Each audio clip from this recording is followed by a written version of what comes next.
Thank you for tuning in to the Law Nation Film Session. As we take a deeper look at Dak Prescott, the good, the bad, the ugly, we want to be able to take a good look at Dak Prescott's skill set, his play out there in the field, and see what he needs to work on and improve on. And I must say, he have to go read through his progressions better and see what he can see down the field and attack and exploit those things. This is a base formation, as we see 4 down linemen, and on top of that, trips to the right, we have the tight end here. And what Dak Prescott going to do on this play, he's going to roll and go with the run opposed to passing the ball to the tight end.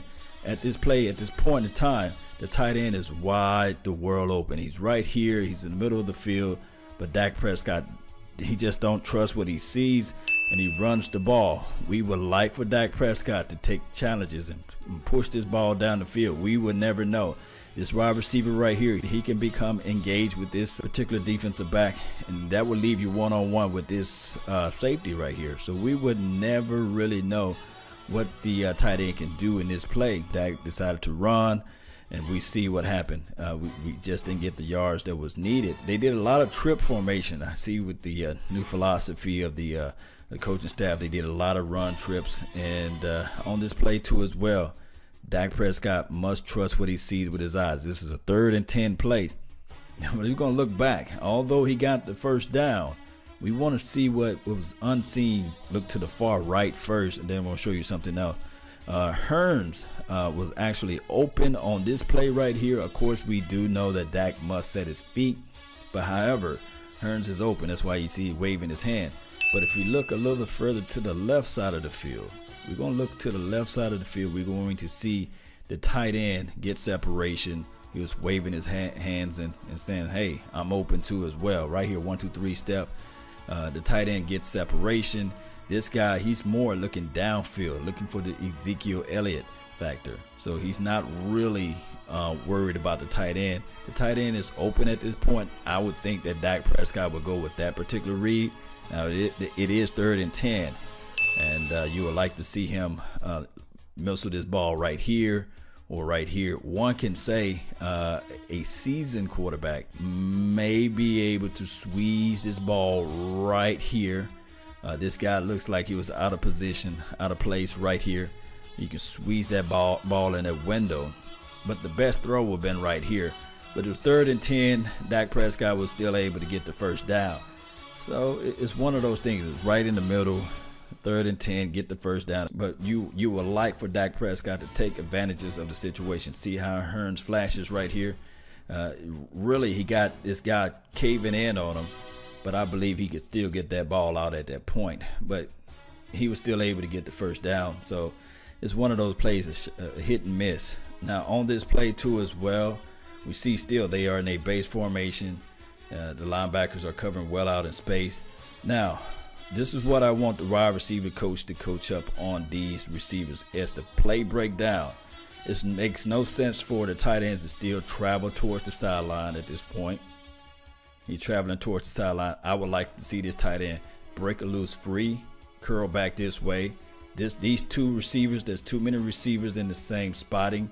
One of these receivers can tap one another and move out this way, and you will see from the other angle, it just wasn't a good deal for the receivers as the play breakdown. Now, a seasoned quarterback at this point right here, we will pause it. He would begin to point a little bit more and tell the tight end to go this way, and that would help out tremendous, especially on this play. You got 2 receivers here. You can't needle the ball there because that can be a pick 6 down the line, and you really don't want to take chances of passing the ball here to this tight end. At this point, Dak Prescott got enough space around himself for this particular tight end to just spin around and loop and go this way. And you will see, veteran quarterbacks make those type of moves, and also veteran tight ends and as well as receivers will make those type of moves. Now on this play too as well, we see a missed block by Ezekiel Elliott. They are in I formation. Number 54, he's going to come streaming across the edge here. He's just going to cream Dak Prescott. Now, granted, your pre-snap reads, you should be able to see that the numbers don't match up on the right side of the field or the left side of the field where you're blocking at. And you may want to assign Ezekiel Elliott to get to that side. So maybe it could just be a miscommunication on this play. but I would like for my running back to block that side of the field, especially your blind side. If you're going to line up on any side of the field, just a horrible play collectively. All right, so on this play too as well, we see that we lost contain inside. And I want to show you guys, at first from the broadcasting view, I thought that number 52 gave up the sack. But upon further review of this particular all-22 film, I saw that Dak Prescott had a chance to get the ball out to Swain. He held on to the ball just a little too long. You know, right here is when what you want to see Dak Prescott to pass the ball. The actual linebacker that's covering Swain right here. So you got separation. Dak Prescott can pass this ball anywhere along this side of the field. Anywhere there will be a safe throw. Instead, he held onto the ball. Of course, number 52 get beat inside. But however, you would like to see Dak Prescott needle that ball right there. That's about 10 yards. He will be able to get the first down. Step back. On this play too as well, number 90 was able to beat La'el Collins. And this was a good play by Luke Kuechly. He was able to come down, cream Dak Prescott, or they both was able to force the sack. I don't know whether or not they split the sack or what have you, as far as stats wise. But number 71 was beat onto the edge, and Luke Kuechly did one hell of a job coming down and crashing up on Dak Prescott. And there's nothing that Dak can do on that play. It's just one of those things where you got to pay attention to where number 59 is at on the field. He's a hell of a baller out there.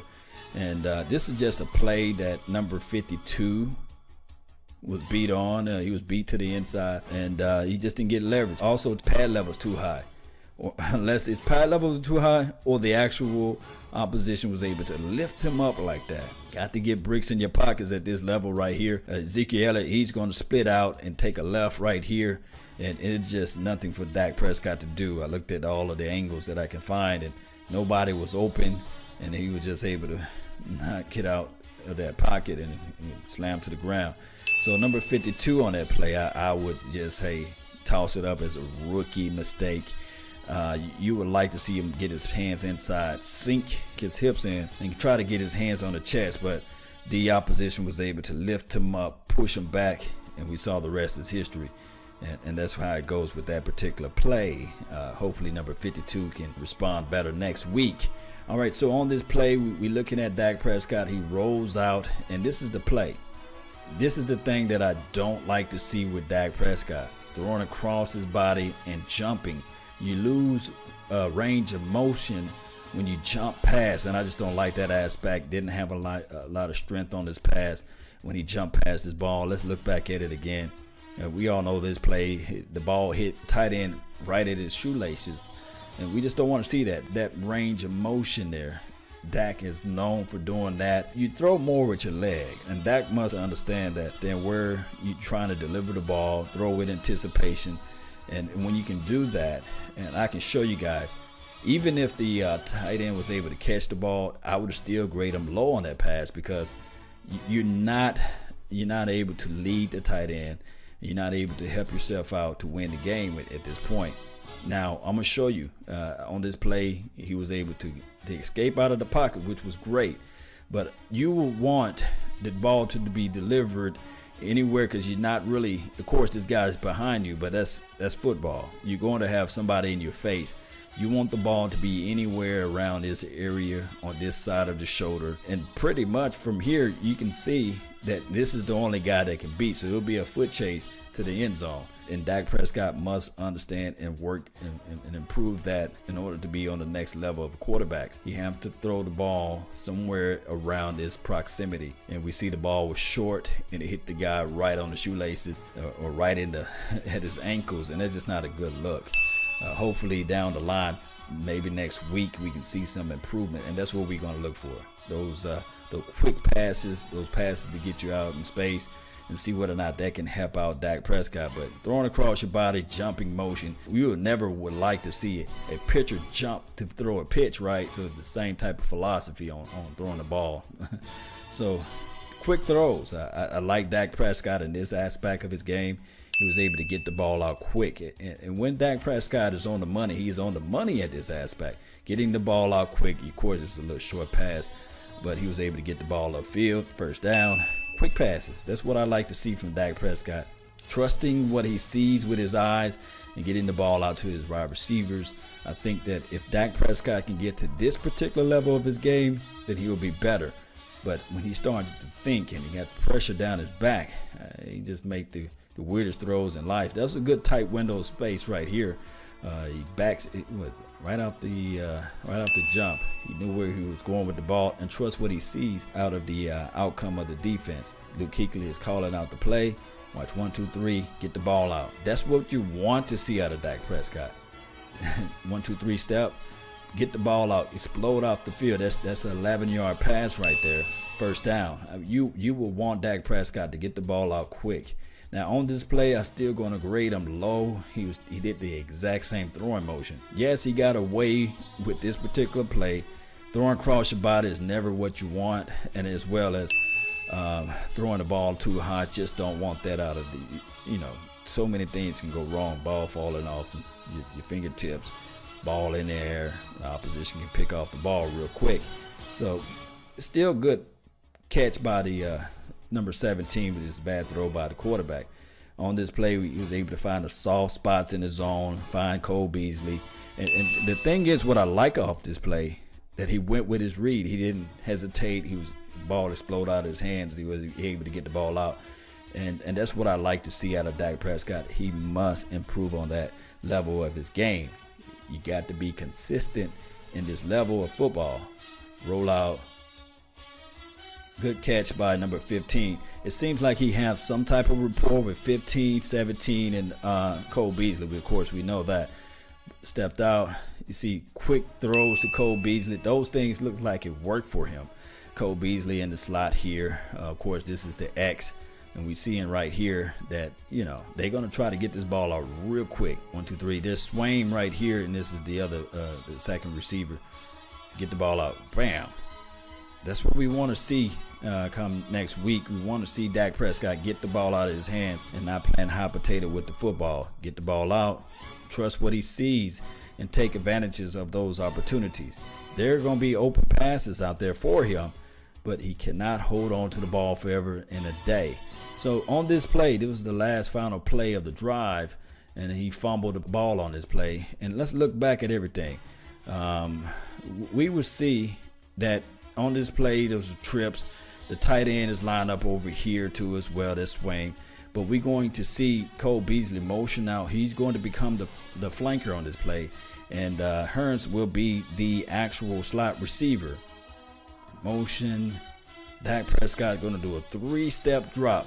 And what I want Dak Prescott to do is trust what he sees with his eyes. All right, so Luke Kuechly, he's going to come down to watch and spy on the tight end. Tight end was trying to sneak out of the backfield here. And 1, 2, 3 step. Right now, Hearns is wide, the world open. He can hit Hearns at this play, and the play can continue. A lot of people from the broadcast view thought that Cole Beasley was open, but remember, this was the latter part of the game. They're trying to preserve their timeout, and of course, Carolina Panthers know that. So the read will be from the outside in. You have your actual running back over here. You have the X receiver there, and you also have the slot guy. Of course, like I said, Cole Beasley is the flanker, as well as this is the tight end. 3-step drop. The moment that Cole Beasley was open was the time that when Dak Prescott rolled to his right, he had the defender in his face. You see Cole wide open right here, of course, but there's no way that Dak Prescott can get that ball out at that point. He try to run around to the other end and fumble liar. We do not want to see that, but let's look at it from another angle so you guys can see what I'm talking about and referring to on this play too as well. So you got Cole Beasley motion to the right of the field. At the moment Dak Prescott dropped back into his stance, the Carolina Panthers are giving you everything underneath because they want you to throw it here because they want you to burn your time out. They want you to utilize that clock. That clock is going to tick, tick, tick, tick. Right here, this is the throw. Luke Kuechly, this guy right here, they are looking at this tight end. We want to see whether or not you bite the bait or eat the chomp that we're throwing out there. Of course, you can see Cole Beasley open right here, but the read is from the outside in. Outside in. You see this guy right here. We can tick it a little bit further. Alan Hearns is wide open off of this play. He even cocks it in his attempts to throw it, and it fools Luke Kuechly in a sense because he's want to climb down on this tight end because he think that's where the ball is actually going. Dak Prescott rolls to the right. Beasley is still open. You have this guy right here that comes into his face. He bails out of the situation because he can't pass through the guy and fumble. That's what it looks like, guys. But that's all the time I have from right here. I want to know your thoughts. I want to know your opinions of Dak Prescott. Will he improve by next week? What reservation that you have on his skill set, his playing ability, and things like that? Do you think the coaching staff can work these things out and see what we just saw for this film? Let me know one way or another. Put your comments down. Don't forget to like this page, subscribe to this channel too as well. That's all the time I have for right now. I really thank you for yours. And remember, you listening to nothing but the best. Salute. We're out. Peace.